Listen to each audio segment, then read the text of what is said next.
La semana pasada estuvimos hablando de temas que involucran gobernanza en áreas protegidas y hoy vamos a cambiar un poquito de tema y vamos a comenzar a hablar de los procesos de planificación.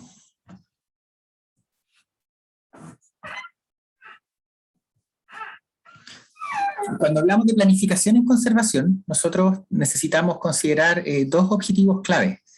Por un lado, la representatividad, particularmente cuando hablamos de un sistema de áreas protegidas, y por otro lado, la persistencia. Cuando nosotros consideramos representatividad, nosotros estamos hablando que a nivel de sistema de áreas protegidas se busca que se represente adecuadamente la biodiversidad, idealmente en sus distintos niveles de organización. Recuerden que esto, por ejemplo, el problema de la representatividad, de hecho, nosotros ya lo conversamos cuando hablamos de las metas Aichi, hablamos del convenio de diversidad biológica. Por lo tanto, esto es un punto clave en términos de que las áreas protegidas en su conjunto se busca que puedan representar la diversidad de ecosistemas, poblaciones, comunidades, especies, idealmente genética, presente en el país o la unidad en la que se busca generar conservación. Por otro lado, tenemos otro problema, que no es solo la representatividad, sino que tiene que ver con la persistencia. En este caso, las áreas, no basta solo con crear áreas protegidas, sino que las áreas protegidas tienen que contribuir a la sobrevivencia a largo plazo de los distintos elementos de biodiversidad que contienen, ¿cierto? Nuevamente, desde diversidad genética, poblaciones, comunidades, ecosistemas. Y para eso se requiere que se mantengan los procesos naturales y, en la medida de lo posible, que se vayan excluyendo las amenazas. Por lo tanto, los procesos de planificación tienen estas dos escalas. Una escala grande, que es la escala de país, la escala de paisaje, donde nosotros buscamos una adecuada representación, pero después tenemos una bajada a escala de cada unidad, que tiene que ver con las acciones que se toman y se planifican para asegurar que las áreas protegidas cumplan su rol. La planificación sistemática en conservación, como fue originalmente planteada por Marougules y Presey, consta de varias etapas y en general corresponde siempre a una etapa inicial que son más diagnósticas, que tiene que ver con compilar datos sobre biodiversidad en la región y compilar datos en general. Vamos a ver a lo largo de este curso que muchas veces esos datos no es solo biodiversidad. En muchos casos son temas sociales, políticos y otros más. Posteriormente, identificar objetivos de conservación para la región. Luego, identificados objetivos de conservación, prioridades, etcétera, revisar las áreas de conservación existentes. Luego, seleccionar áreas de conservación adicionales, ¿cierto? Que buscan esencialmente asegurar representatividad. Posteriormente, implementar acciones de conservación en las áreas determinadas y finalmente el ciclo incluye mantener las áreas de conservación. No sacamos nada con decretar áreas protegidas si es que las áreas protegidas no son efectivamente protegidas. Esto lo ligamos, ¿cierto?, con lo que hablamos de la primera clase, las metas Aichi, ¿cierto? En este caso se buscaba que para el 2020 al menos el 17% de las zonas terrestres de aguas continentales y 10% de las zonas marinas y costeras, ¿cierto?, se conservan por medio de sistemas de áreas protegidas administrados de manera eficaz, equitativa, ecológicamente, etcétera, ¿cierto? Entonces, primero buscamos además representatividad y también buscamos efectividad en el manejo. Cuando vemos la situación nacional, en temas de representatividad, nosotros podemos ver que efectivamente, si bien Chile cumple largamente el 17% a escala país, vemos algunos problemitas, y esos problemitas tienen que ver esencialmente con la distribución de las áreas protegidas del país. De hecho, este artículo analiza la representatividad de los ecosistemas terrestres en el sistema de áreas protegidas de Chile. Esto es del 2011, ¿ya? Y en esta situación que nosotros vemos, ya nos encontramos de forma bastante evidente con una situación donde, si bien Chile, como ya indicamos, tiene más de un 17% protegido, la protección se concentra principalmente en Patagonia, esencialmente en las regiones de Aysén y Magallanes, y después en menor medida los Andes de la región de los lagos, y algunas zonas andinas también en el norte. pero podemos ver que zona central está absolutamente subrepresentada y en general, si vemos la costa, prácticamente hasta Chiloé, ¿cierto? Todo lo que es costa y valle central tiene bastante poca representación. Eh, y en estos escenarios, ¿cierto? Los escenarios pueden ir cambiando un poquito si es que consideramos o no las tierras de bienes nacionales, etcétera. Pero en concreto, con el sistema de áreas protegidas del Estado, ¿cierto? Nosotros podemos ver que todos estos sectores grises que figuran acá son tipos vegetacionales o ecosistemas en realidad que no tienen un 10% de protección. ¿Por qué era un 10%? Porque estos análisis lo hicieron previo a Aichi. ¿Ya? Por eso estaban considerando 10%, ni siquiera 17%. Entonces, todos estos ecosistemas que ustedes ven en gris son ecosistemas que no cumplían el 10%, mucho menos el 17%. Y todos aquellos que están negros son ecosistemas donde además donde esencialmente son tipos vegetacionales que no tienen protección. Y ahí incluso tenemos paradojas, si ustedes se fijan acá, en el caso de Magallanes, pueden ver que la región tiene un grado de protección bastante alto, pero aún así la distribución hace que hay ecosistemas que están protegidos prácticamente completos, por acá, por ejemplo los ecosistemas subantárticos, y hay otros ecosistemas que carecen completamente de protección. ¿Ya? Así que eso es un punto importante a considerar. De hecho, han habido cambios en los últimos 10 años, desde que se hizo este estudio, se generó una cantidad de áreas protegidas bastante importante. Ahora, ¿dónde están esas áreas protegidas? ¿Alguien sabe?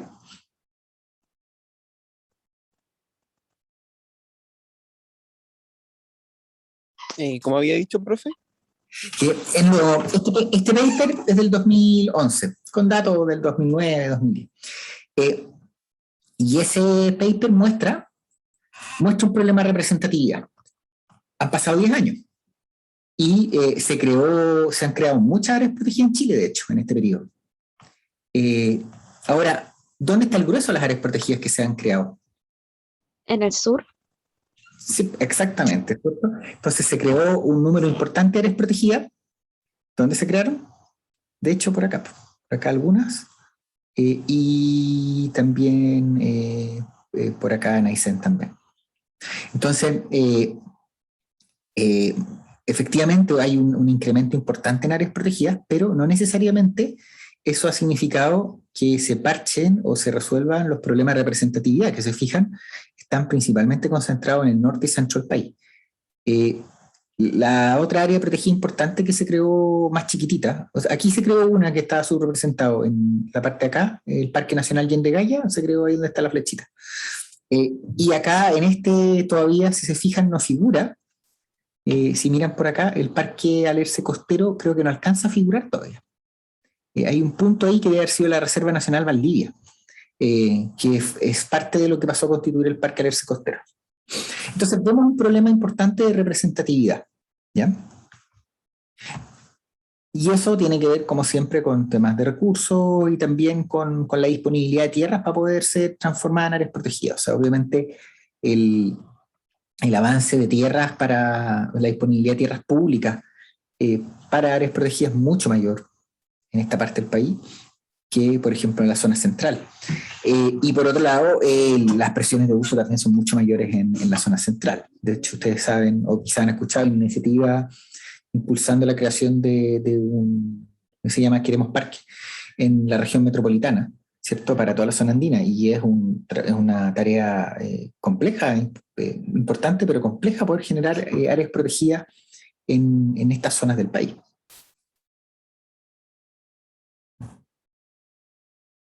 Sí, como decía Fernando, efectivamente, la donación de los Tompkins y recuerden que en eso también está asociado tierras públicas. Es el gran creación de áreas protegidas terrestres. Además, se han creado en ese mismo tramo, lo que no está incluido en el análisis, muchas áreas protegidas marinas que previamente no existían.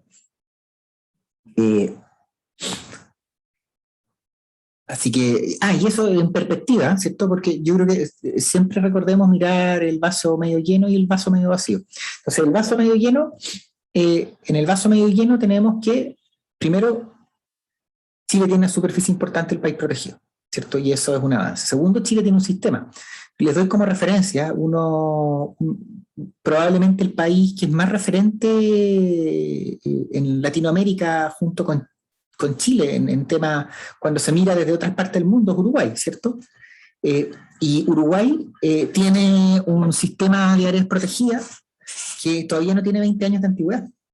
Entonces, el sistema, por ejemplo, uno mira un país como Uruguay y el sistema de áreas protegidas uruguayo es un sistema que es nuevísimo. No me acuerdo cuándo es, pero no me acuerdo si es 2008, 2009, pero por ahí. Entonces, en los vasos medio llenos, ¿cierto? Chile tiene una trayectoria importante en áreas protegidas y en conservación de biodiversidad, ¿cierto? También tenemos una superficie protegida bastante importante, hemos tenido muchos avances en los últimos años. Es el vaso medio lleno. Vaso medio vacío, ¿cierto? Es el vaso de la representatividad de Chile Central y Chile Norte, que tenemos un problema importante. Si miramos esos ecosistemas, no están representados en el SNASPE. Y el otro gran componente del vaso medio vacío es el problema del financiamiento de las áreas protegidas. Es el hecho de que tenemos muchas áreas protegidas. Hay muchas que en realidad están en buenas condiciones, pero parte de la razón es porque están en buenas condiciones, no es porque exista una gestión eficiente, porque en realidad son áreas protegidas que no tienen un peso, sino que es porque son áreas protegidas que están muy aisladas y en ese sentido todavía están relativamente lejos de procesos de amenaza, excepto por ejemplo en Magallanes, donde a pesar de que están muy aisladas, ¿cierto? Eso no es necesariamente una barrera para especies invasoras que han ido expandiendo distribución como bisón, castor y otros. Así que eso en esa historia, ¿cierto? Hay una parte, un vaso medio lleno, que hay que mirarlo y valorarlo, y hay un vaso medio vacío, que son los desafíos donde tenemos que avanzar para tener un sistema que efectivamente haga la pega. ¿Ya? En el curso nosotros nos vamos a enfocar, cuando hablábamos de representatividad y de persistencia, en el curso nosotros nos vamos a enfocar principalmente en persistencia, ¿cierto? Porque la orientación del curso tiene que ver con la gestión de las áreas protegidas. De todas maneras, les comento que para quienes les interesen, ¿cierto?, los temas que tienen que ver con planificación espacial, existen herramientas como el software Marxam que permiten apoyar la toma de decisiones en la generación de prioridades de lugares para nuevas áreas protegidas. Y esos software, esas aproximaciones, como todo toma de decisiones, considera en los algoritmos no solamente las áreas protegidas o las áreas subrepresentadas, sino que permiten incluir cosas como el costo de la tierra. Por lo tanto, recuerden siempre, los recursos son escasos y siempre van a serlos. Puede que mejore, esperemos que mejore, pero los recursos siempre son menos que las necesidades, ¿ya? Y eso significa que los recursos hay que usarlos bien. Y en eso, herramientas que nos permiten, si tenemos un X cantidad de plata para invertir, por ejemplo, en la creación de áreas protegidas, ¿cierto? La pregunta pasa en cómo se gasta de mejor forma ese escaso dinero disponible. Y herramientas como Marxam ayudan en esa optimización, ¿cierto? Incorporando tanto los vacíos de representatividad como los costos de la tierra y otros elementos más. Así que ahí para que sepan que esto está. Pero un punto importante es que no basta con crear áreas protegidas, ¿cierto? Las áreas protegidas tienen que tener acciones para proteger la biodiversidad y reducir amenazas. Y por otro lado, necesitamos que estas acciones sean planificadas. Nosotros en este curso vamos a utilizar como marco una metodología de planificación que se conocen como los estándares abiertos para la práctica de conservación, o los estándares de conservación. Esa es la versión 2013, hay una versión 2020, y en particular nosotros vamos a utilizar la adaptación que está hecha para el sistema chileno, que es el manual que usa la CONAF, en el que nosotros participamos en el desarrollo de ese manual el año 2015. Entonces, nosotros vamos a utilizar como marco los estándares abiertos, que esencialmente es la metodología de planificación que está por lejos más en uso en Chile. no solamente en CONAF, sino en el Ministerio de Medio Ambiente, en las ONG y en distintas instancias. ¿Ya? Y bueno, pero sí es importante que sepan ahí, esto tiene una historia larga, los estándares abiertos, los estándares abiertos vienen de un consorcio de organizaciones de conservación, y que en realidad lo que han buscado es generar un lenguaje común para los procesos de planificación de conservación. Ahora, los estándares abiertos en sí, ¿cierto?, recogen mucho de lo que eran distintas metodologías de planificación que tenía The Nature Conservancy. Particularmente tenían una metodología, tenía todo lo que eran el Conservation Area Planning, ¿cierto? Los planes de conservación de área. Y esos son esencialmente centrales en los estándares abiertos de la conservación, conceptos como los objetos de conservación, etcétera, vienen mucho de ahí. Y por otro lado, también es importante que sepan que estas cosas van evolucionando. Como profesionales, nuestro rol también es no solamente ver qué se hace, sino que para dónde va la micro. Y en ese hacia dónde va, si por ejemplo nosotros miramos en qué está TNC hoy día, ¿cierto? TNC hoy día está en una aproximación que se llama conservación por diseño. De hecho, están en el conservación por diseño 2.0. Y el conservación por diseño también va, esencialmente son los estándares, toma elementos críticos de los estándares, particularmente lo que son las teorías de cambio, pero van apostando más y más hacia lo que necesitamos para la adecuada toma de decisiones. Por lo tanto, es importante que más allá de que nosotros vamos a utilizar como guía los estándares y particularmente también el manual de CONAF, que el manual de CONAF está bastante actualizado, así que no estamos usando herramientas viejas, de hecho está bastante alineado con los estándares 2020. Sin perjuicio de eso, es importante tener el radar bien puesto, y en esto, por ejemplo, les cuento que TNC tiene avances bien importantes, que son conservación por diseño.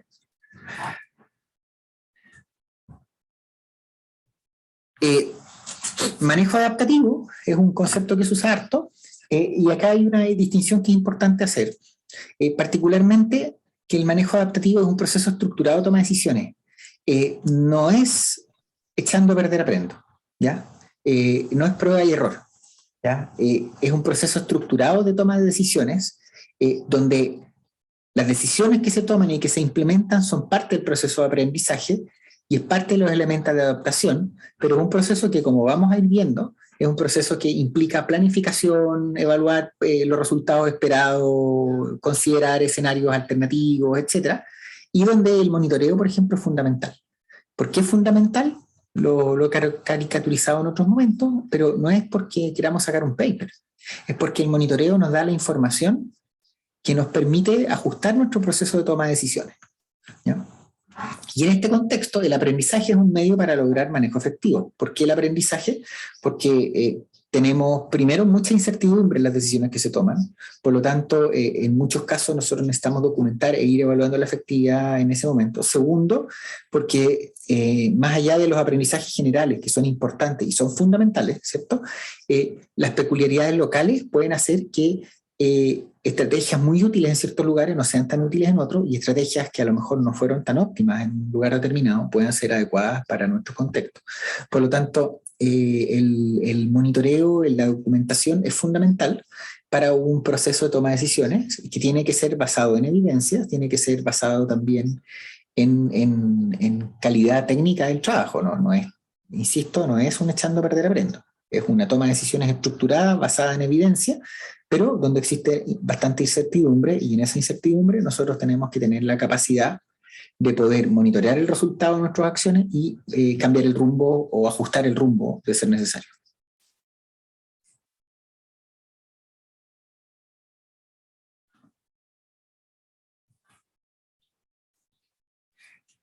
Entonces, estándares abiertos, esencialmente lo que yo les hablaba, nos da estándares para el manejo adaptativo de proyectos de conservación y busca proveer la orientación para la implementación exitosa de los proyectos de conservación.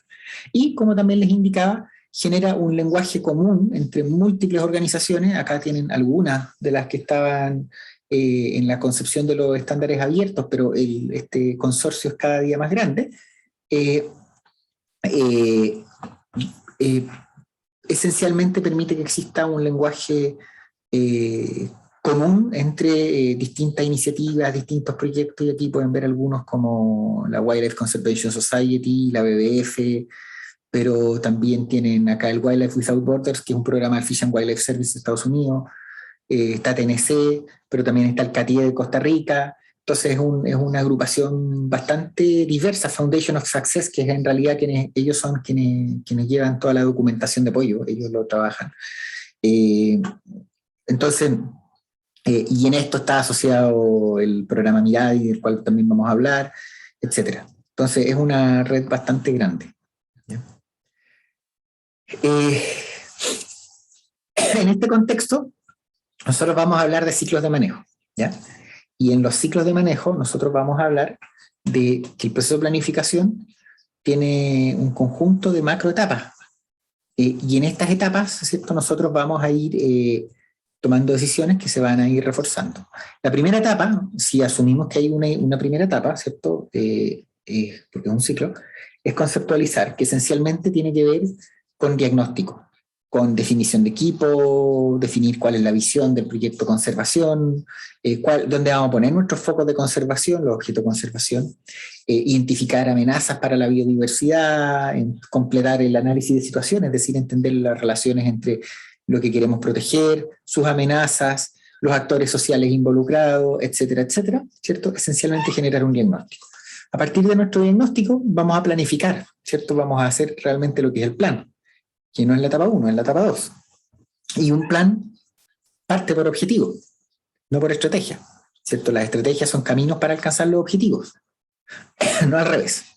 Por lo tanto, nosotros desarrollamos objetivos que en realidad van a derivar de las prioridades de conservación.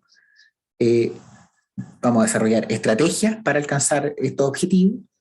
Vamos a determinar qué supuestos estamos involucrando en nuestra estrategia, qué cosas creemos que debiesen pasar o tendrían que cumplirse para que nuestra estrategia funcione, ¿cierto? Y en función de la estrategia vamos a plantear metas. Y esas metas las vamos a ir evaluando periódicamente a través de un plan de monitoreo que también vamos a diseñar en esta etapa de planificación. ¿Por qué? Porque es crítico para evaluar cómo vamos en el cumplimiento de las metas, y a través de la evaluación del cumplimiento de las metas evaluamos las estrategias, ¿cierto? También para evaluar cómo vamos en camino hacia la consecución de nuestros macroobjetivos. Y a partir de lo anterior, vamos a desarrollar el plan operativo, que es un plan operativo en general de largo plazo, que finalmente lo vamos a bajar en la etapa siguiente, implementación. Y en esa implementación, nosotros vamos a estar trabajando en elaborar un plan de trabajo. Ese plan operativo a largo plazo lo vamos a tener que bajar a un plan anual, ¿cierto? Lo que en muchos casos van a escuchar, quienes han hecho práctica en CONAF quizás ya lo han escuchado, los POA, ¿cierto?, que son los planes operativos anuales. Vamos a tener que desarrollar el presupuesto e implementar los planes, ¿cierto? Implementar los planes implica implementar estrategia, implementar monitoreo, ejecutar. Y en esa ejecución, nosotros vamos a tener que ir analizando los datos que generamos. La idea de estar haciendo monitoreo no es llenar de carpetas, ya sea físicas o virtuales, las repisas o el computador, ¿cierto? Sino que nosotros necesitamos preparar los datos para el análisis, analizar los resultados y adaptar la estrategia, ¿cierto? Si nuestros datos nos muestran que hay un problema, nosotros tenemos que ajustar y volver. Y hay una última etapa, que es capturar y compartir aprendizaje, y esto es importante particularmente cuando hablamos de un sistema. En este caso, nosotros necesitamos documentar el aprendizaje. El aprendizaje tiene que ver de forma rigurosa con qué se implementó, qué procedimientos se tomaron, cuáles fueron los resultados, qué mostró el monitoreo, qué decisiones se cambiaron. Eso es una etapa muy importante porque cuando estamos en un sistema, ¿cierto?, la idea es que los aprendizajes de una unidad, sean positivos o negativos, ¿cierto?, sirvan al aprendizaje conjunto de todo el sistema. ¿Ya? La idea es ojalá ir evitando tropezar con la misma piedra. Y eso es un punto crítico y es un punto a veces difícil porque en todos estos procesos hay un proceso de estrategia fallida. Hay un proceso de cosas que se planificaron que no van a funcionar. Y es muy fácil hablar del éxito, ¿cierto? Es muy fácil hablar que lo que hicimos le fue muy bien. Pero no es tan fácil hablar de que implementamos esto y no resultó. Y de hecho, en el fondo, plantean llevar a redes sociales, ¿cierto? Que CONAF reporte que algo no le funcionó. Y se los van a comer vivos. Y en este caso, y a ustedes como futuros administradoras y administradores, ¿cierto? Van a decir, implementamos algo, nos sacamos la mugre, bla, bla, bla, y resulta que no resultó. Y es difícil decir, fracasamos. Y resulta que en estos procesos, si es que lo anterior se hizo bien, eso no es un fracaso, es un proceso de aprendizaje. Pero es complejo reportar no lo logramos. Pero el no lo logramos es súper importante. ¿Ya? En general, detrás de cada cosa que funciona, hay muchas cosas que no funcionaron antes. Entonces, ese proceso de captura, de compartir aprendizaje y de generar un ambiente de aprendizaje es fundamental. ¿Ya? Y también es una cosa que tenemos que ir cambiando en la concepción, porque si pretendemos, como pareciera ser a veces las cosas en la actualidad, que todo funciona a la primera, con cosas que no manejamos, estamos muy equivocados. Eso nunca ha sido así, ¿cierto? Si tenemos antibióticos que funcionan, es porque hubo muchas cosas antes que no funcionaron, ¿cierto? Si nosotros caminamos, es porque mientras aprendimos a caminar, nos caímos cuántas veces, ¿no lo recuerdan, cierto? No lo recordamos, pero sí nos caímos. Entonces, el proceso de manejo adaptativo implica éxitos, pero también implica situaciones que, no lo voy a llamar fracaso, pero donde no logramos nuestro objetivo. ¿Y por qué no lo voy a lograr llamar fracaso? Porque en un ciclo de manejo adaptativo el aprendizaje también es parte del objetivo, ¿cierto? Por lo tanto, cuando estamos hablando de un sistema, que una estrategia no haya funcionado, si es que va a ser un fracaso, si es que se esconde. Pero no es un fracaso si se captura y se comparte el aprendizaje. ¿Y por qué no es un fracaso? Porque esa estrategia, comillas, fallida, ¿cierto?, va a permitir que esa misma estrategia no se implemente en 100 áreas protegidas más. Por lo tanto, ese aprendizaje, ¿cierto?, va a ser fundamental. ¿Ya? Pero si no se esconde por miedo, por miedo a la crítica, etcétera, etcétera, sí hay fracaso. Y si hay fracaso, porque eso significa que la misma idea creativa que uno tuvo, la van a tener otros colegas. Y la van a implementar, y no va a resultar. Por lo tanto, el fracaso va a estar no en que en algo no resulte, va a estar en que no resulte 15 veces porque nosotros no lo compartimos. ¿Se fijan? Eso es un tema súper importante y tiene que ver con los climas y los ambientes de aprendizaje. Y desgraciadamente hay que decirlo también con cómo como sociedad concebimos los procesos de toma de decisiones, ¿cierto? Si nosotros pretendemos que todo es perfecto a la primera, estamos fritos. Porque eso no va a pasar, ¿cierto? Somos humanos y además tomando decisiones con mucha incertidumbre. Acá tenemos muchísima incertidumbre. Así que eso es importante. El curso, el grueso del curso es esto, ¿cierto? Ahora hice un barrido general, pero el grueso del curso vamos a estar en esto y especialmente en estas dos etapas de acá, ¿ya? Así que esto es un barrido inicial. Y esto, lo anterior fue adaptado al FNASPE, ¿cierto?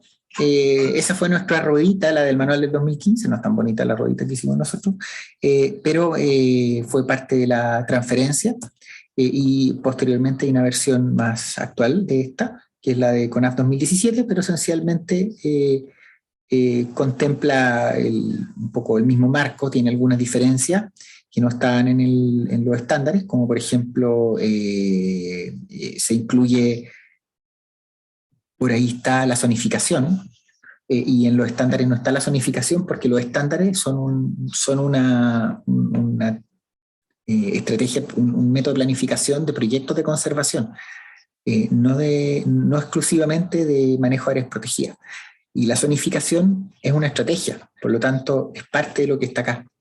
Sin embargo, en las áreas protegidas, la zonificación es una estrategia que es obligatoria, tiene que estar en todas las áreas protegidas. Por lo tanto, se justifica su inclusión como parte del proceso de planificación. Y se incluyen otros elementos como consulta indígena cuando aplique, etc. Entonces, la lógica en los estándares abiertos es una lógica de tener trazabilidad en nuestras decisiones y donde nosotros esperamos siempre poder vincular lo que se hace y la decisión que se toma con nuestro objetivo último de conservación. Por eso, el proceso parte de acá, desde la derecha, ¿cierto? En la definición de prioridad de conservación, amenazas, factores contribuyentes, los factores que inciden sobre la amenaza, y a partir de eso desarrollamos estrategias. Lo que nosotros vamos a hacer está acá, ¿cierto? Pero cada cosa que nosotros hacemos en un área protegida tiene que estar vinculada finalmente con lo que se busca proteger. Esa trazabilidad es fundamental. Cada cosa que hagamos tiene que tener una explicación. Si nosotros, por ejemplo, no se permite que entren los perros a un área protegida, que es el caso, ¿cierto? La idea es que la explicación no es que mi jefe me dijo, ¿cierto? O CONAF Central lo dijo. La explicación tiene que ver con el estado de los objetos de conservación, ¿cierto? Entonces, cada decisión que se toma, educación ambiental, etcétera, ¿cierto? Tiene que tener vínculo directo, que sea con factores contribuyentes o con amenaza, y siempre tiene que estar vinculado con nuestras prioridades y nuestro objetivo a largo plazo. Aquí figuran objetos de conservación, pero vamos a hablar que también podemos tener objetivos de bienestar humano. Entonces, este es un proceso donde nosotros buscamos esencialmente tener trazabilidad, ¿cierto? En la fase conceptualizar, desarrollamos modelos conceptuales, etcétera, a partir de que surgen objetivos, una matriz de planificación, un plano operativo a largo plazo, y llegamos al plano operativo anual, lo que se ejecuta, ¿cierto? Pero, justamente, cuando nosotros realizamos la trazabilidad, esperamos que del plano operativo anual, cada cosa que hacemos, ¿cierto?, finalmente la podamos trazar hasta nuestro tema de largo plazo. Esto que parece obvio, a veces no es tan obvio. Nosotros en algún momento, cuando trabajamos en la elaboración del manual de CONAF, hicimos un diagnóstico y uno de los hallazgos importantes era que había una fracción alta de lo que estaba en el plan operativo anual, que de hecho no provenía del plan de manejo, y también muchas cosas del plan de manejo que finalmente no se implementaban. ¿Por qué? Porque muchas veces eran desapegados, porque eran poco claros, etc. Y eso lo vamos a ver en el marco del curso. Entonces, esto es un tema importante. Y bueno, eso que era un diagnóstico, era un diagnóstico que tenía CONAF, y que es parte de las razones por qué CONAF decidió revisar sus metodologías y sus lógicas de planificación.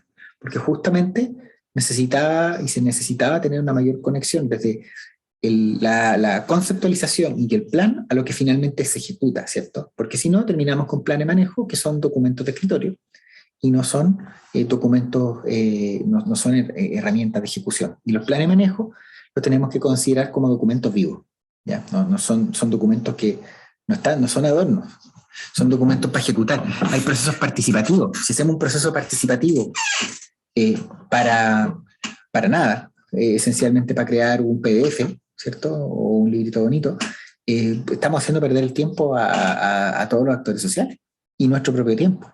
Nosotros estamos trabajando en generar planes que se puedan ejecutar.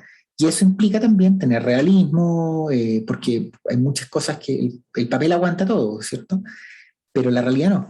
Entonces nosotros necesitamos tener planes que además sean ejecutables, se puedan ejecutar en la realidad, se puedan ejecutar con los presupuestos que tenemos. Eso es muy importante, porque si no, nuevamente vamos despertando falsa expectativa y perdemos el tiempo en un proceso que va a conducir a un documento lleno de maravillas inejecutables. Entonces, eso es muy importante. ¿Ya? Así que vamos a comenzar en esta línea en el curso. Y el proceso de planificación, en la primera etapa, el preparar y conceptualizar, parte con un tema central, que es la conformación del equipo. Específicamente los planes de manejo, ¿verdad? Claro, en este caso aquí estamos hablando en la conformación del equipo. En el caso del plan de manejo, cuando elaboramos un plan de manejo, tenemos distintos niveles, y si se fijan va a tener que ver con un poco la estructura organizacional de CONAF y también de los actores. Y vamos a tener un equipo núcleo que va a estar conformado esencialmente por el equipo de la unidad, ¿cierto? Los guardaparques, administrador y el departamento de áreas silvestres protegidas de la región, que esencialmente son quienes van a tener que ejecutar, quienes van a tener que elaborar el plan de manejo. Tenemos un equipo más ampliado, el equipo de soporte, ¿cierto? Que dice CONAF, cambien la institución si quieren, da igual.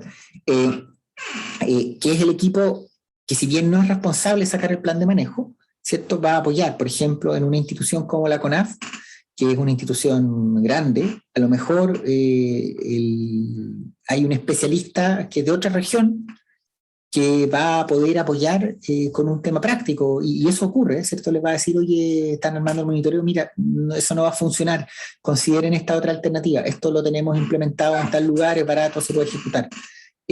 O a lo mejor hay una expertise que no está presente y resulta que un apoyo SIG va a venir de otro lado, ¿ya? Entonces, ahí el equipo de soporte están apoyando, proveen toda una infraestructura que permite, pero no son los responsables. Finalmente tenemos un equipo de planificación ampliado, que esencialmente los actores territoriales clave. ¿Y por qué creen que no están en el equipo núcleo? Porque en primera instancia tú dices, pero debiesen ser parte del equipo núcleo. ¿Por qué no? ¿Y por qué sí?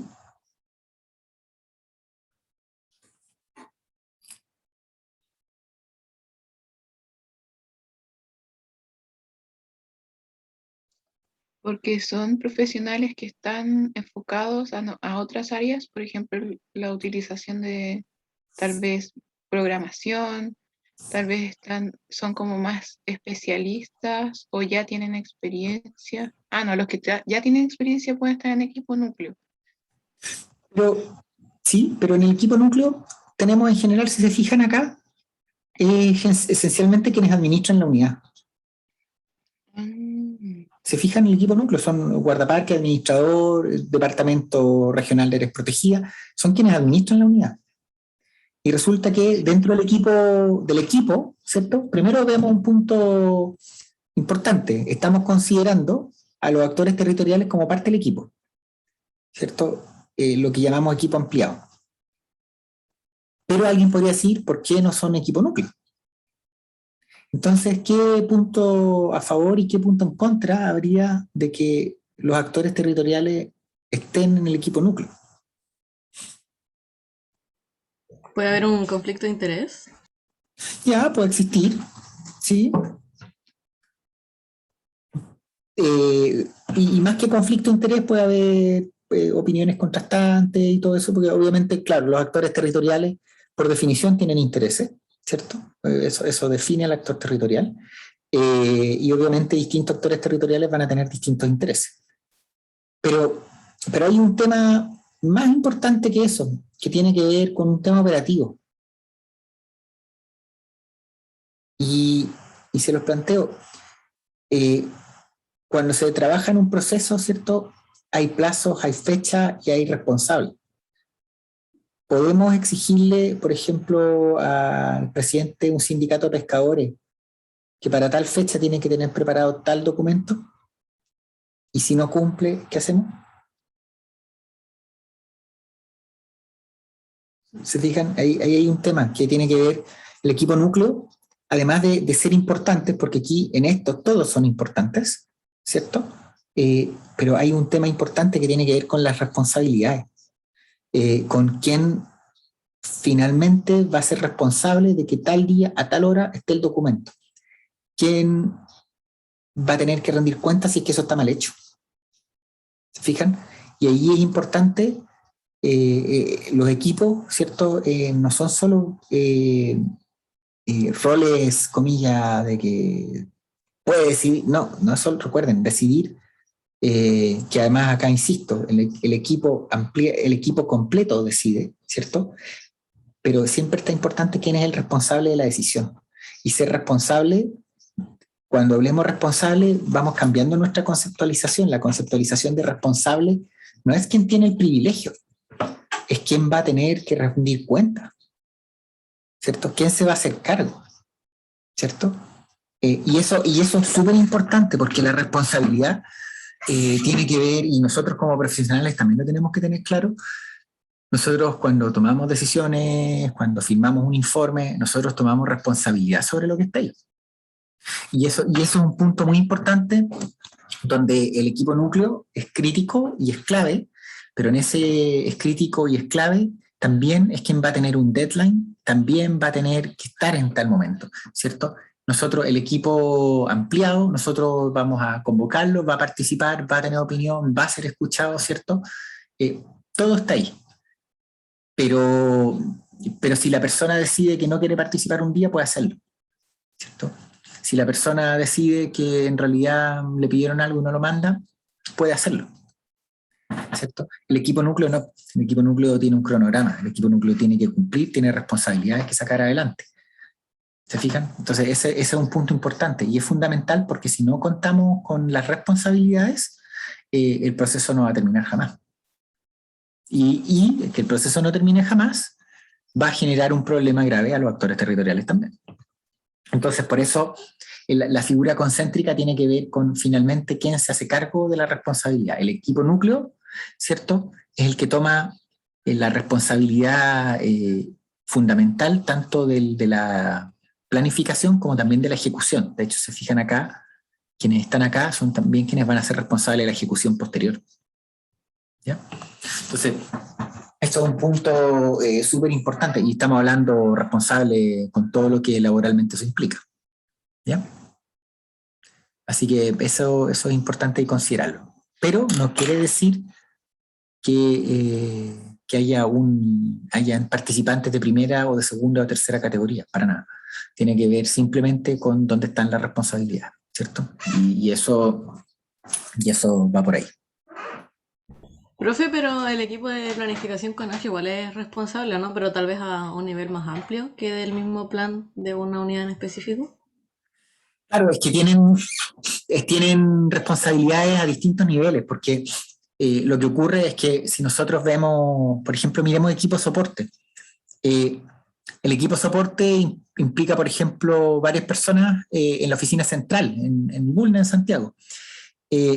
Y las personas del equipo de soporte, por ejemplo, hay personas que coordinan todos los planes de manejo a nivel nacional.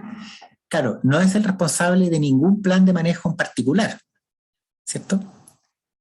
Pero su responsabilidad tiene que ver con el proceso completo de elaboración de planes de manejo a nivel nacional. Por lo tanto, el equipo soporte también tiene responsabilidad. Lo que pasa es que tiene responsabilidades en otro nivel, ¿cierto? No, tienen eventualmente otras funciones. Es como piensen en la escuela, en su escuela.